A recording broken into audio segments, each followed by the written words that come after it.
여러분 안녕하십니까. 달리기 훈련입니다. 오늘은 나이키 에어줌 알파플라이 넥스트 퍼센트 원 버전을 살짝 늦었지만 리뷰를 해보는 시간을 갖겠습니다. 이 신발은 265 사이즈 기준으로 한쪽당 무게가 한 200g에서 202g 정도로 매우 가볍고 쿠션감도 있는 나이키의 최고의 러닝화였습니다. 지금은 이제 2 버전이 출시되었죠. 그래서 빠르고 기록도 단축시켜주는 도와주는 레이싱화입니다. 하지만 어느 정도 보통의 러너분들도 엘리트 분들이 아니라 일반인 분들도 충분히 적응 가능한 쿠션이 좋은 레이싱화, 기능이 아주 풍부한 레이싱화라고 볼 수 있습니다. 과거에 뭐 한 5년 전, 6년 전의 레이싱화들은 엄청 중창이 얇고 딱딱한 그런 속도 위주의 레이싱화, 쿠션이 없는 레이싱화였지만 지금은 이런 풍부한 기능과 큰 중창과 쿠션을 가진 이런 러닝화로 지금 기술이 발전되었기 때문에 다른 모든 러너들의 최고의 신발이라고 할 수 있는 알파플라이 넥스트 퍼센트 신발입니다. 하지만 지금도 조금 이게 최고의 신발이냐 아니면 베이퍼플라이가 조금 더 빠르냐 좀 의견이 분분해요. 그래서 베이퍼플라이를 신고 대회에서는 선수들은 베이퍼플라이가 훨씬 더 빠르다 이런 분들도 있었고 알파플라이도 충분히 지금 많은 선수들이 신고 있는 신발이라고 할 수 있습니다. 실제로 이거 신고 뛰어봐도 알파플라이도 빠르고 탄성도 좋고 엄청 가볍고 좋은 신발이지만 최고의 속도로 짧은 구간을 달리기에는 베이퍼플라이가 조금 더 원활하다고 느껴지기도 합니다. 기본적으로는 에어줌 쿠션에 요 앞에 있는 에어줌 쿠션의 탄성력과 두 개가 있어요. 에어줌 쿠션의 탄성력과 주맥스의 반발력과 카본 플레이트가 들어있어서 이게 추진력을 이렇게 도와주는 앞으로 나가는 힘을 주기 때문에 이렇게 빠르게 자극적으로 빠른 템포로 빠른 속도로 러닝을 하는데 큰 도움을 주고 기본적으로 이렇게 앞쪽으로 조금 무게가 좀 와 있기 때문에 미드풋이나 포어풋으로 뛰는 주자들한테 어울리는 신발이고요.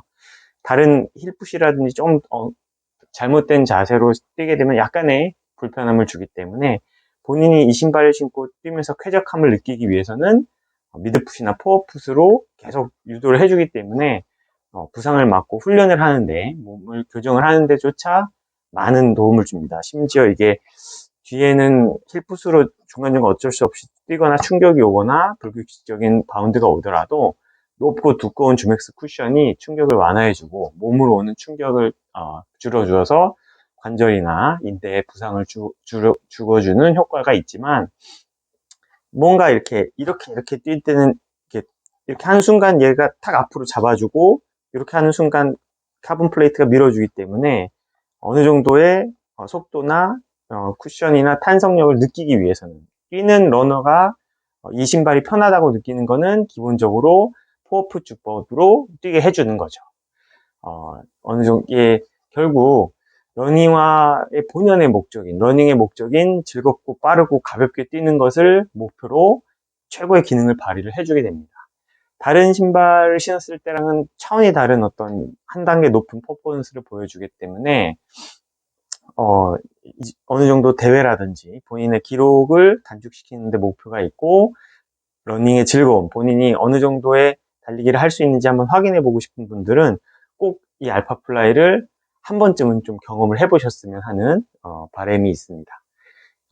거기다가 이 알파플라이 같은 경우는 다른 레이싱화나 일반적인 뭐 카본 플레이트화나 쿠션화의 경우는 어느 정도의 내구성이 좀 약한 경우가 많이 있어요. 한 300km, 400km, 뭐 200km 뛰면 금방 숨이 죽는다거나 쿠션력이 떨어져서 부상의 위험이 있거나 아니면 신발을 교체해야 되는 어느 정도 좀 고가의 신발인데 빨리 닳는 느낌이 있었는데 알파플라이 같은 경우는 에어줌 쿠션 자체의 탄성이 워낙 오래 가고 앞쪽에 보강이 많이 되어 있기 때문에 다른 레이싱화들에 비해서 다른 최고급 카본 플레이트화에 비해서 최소한 2배 정도는 긴 내구성을 보여준다는 것을 신으면서 알 수 있습니다. 실제로 이게 이쪽으로 포어풋이나 미드풋을 뛰기 때문에 뒤쪽에 쿠션이 많이 닳지 않고요. 그 다음에 여기 보강이 잘 돼 있고 탄성력은 에어줌 쿠션이 워낙 오래 가기 때문에 편하게 어느 정도 다른 운동화에 비해서 500, 600km 더 뛰어도 어느 정도의 기능을 발휘를 해주고, 실제 쿠션이 좀 죽은 후에도 약간 느리게 편하게 조깅화로 신기에도 전혀 부족하지 않습니다. 다른 운동화들 같은 경우는 쿠션이 죽으면 사실 몸에 무리가 오고 밸런스가 깨지기 때문에 신발을 걷는 워킹화로 써야 되는데, 요거는 조금 더 느린 페이스로 조깅을 할 때 쓸 수도 있기 때문에 계속 오래 쓸 수 있다는 장점이 좀 있고요. 계속 이제 장점 얘기만 했는데, 그럼에도 그리고 한 가지 더 장점은 요 신발끈이 굉장히 튼튼하게 되어 있고, 신발끈 자체의 구조가 딸깍딸깍 잘 걸리게, 굉장히 끈이 좋아요. 다른 운동화에도 이런 걸 좀 적용을 해줬으면 좋겠는데, 조이고 당겼을 때 이게 한 땀 걸리게 되어 있기 때문에 쉽게 운동화가 풀어진다거나 느슨해지지 않고, 운동화를 신게 꽉 조일 때도 도움이 많이 됩니다. 그리고 아톰니트 소재가 어느 정도는 살짝 늘어나 주면서 통기가 잘 되고, 그 다음에 딱 조임이 온 다음에는 고정하는 역할도 어느 정도 충분히 해주고요.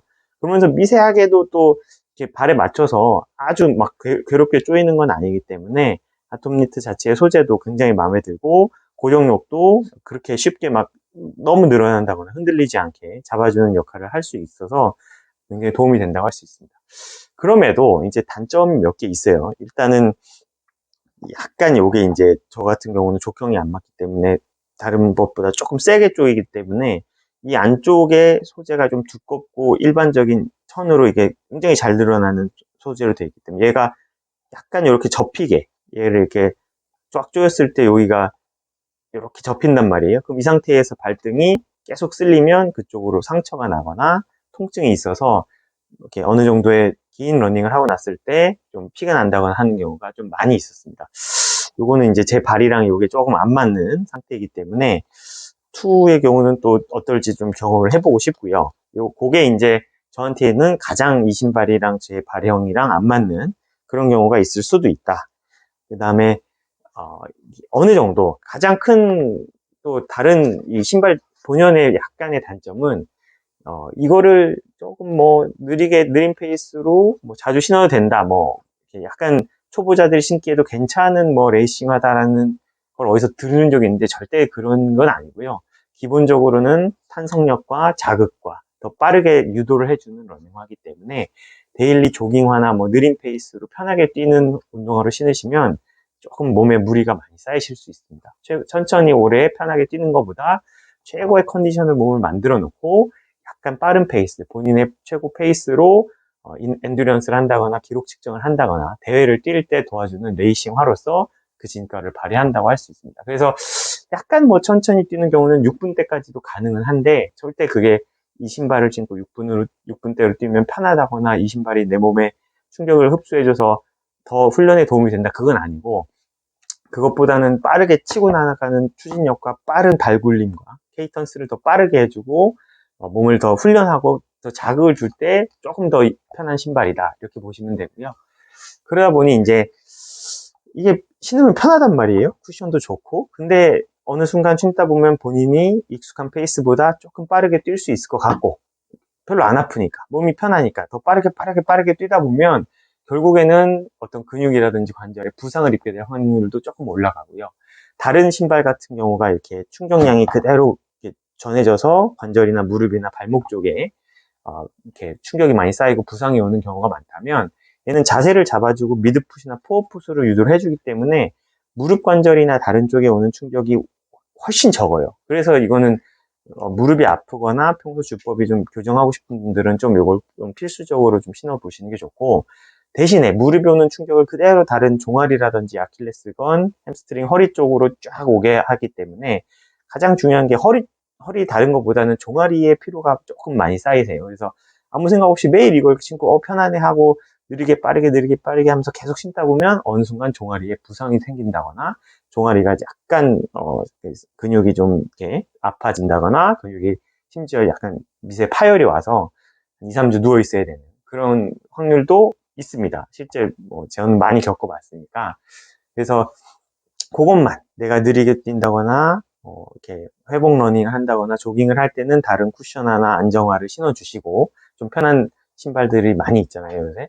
그 다음에 그 외에 얘는 이제 그렇게 몸을 만들어 놓고 빠른 템포의 주법이나 내 몸에 이렇게 바른 자세를 잡아주거나 약간 이게 엔듀런스런을 한다거나 LSD를 할 때, 대회를 준비할 때 필수적으로 신어주는 걸로 생각을 하시면 좋을 것 같습니다. 어찌됐든 다른 훈련은 다른 뭐 옛날에 운동화나 다른 신발로 대체할 수 있지만 본인의 빠른 주법이나 빠른 속도, 빠른 대회 기록은 이런 신발이 아니면 대체로 할 수가 없는 거잖아요. 지금의 최고의 기술이 들어간 신발이기 때문에 약간 요 정도 급으로 하나 정도는 또 구비를 해두셔야 내가 얼마나 재밌게 달릴 수 있는지, 얼마나 빠르게 달릴 수 있는지 대회에서 기록을 낸다거나 대회 완주를 할 수 있는 가능성이 훨씬 높아지는 거예요. 그래서 하나 정도 지금 보통 요 가장 큰 단점은 이제 가격인데 30만 원대 초반에 이제 형성이 되어 있기 때문에 신발에 한두 달 신고 버리는 신발에 30만 원 이상 투자를 하기가 굉장히 부담스러운 건 사실입니다.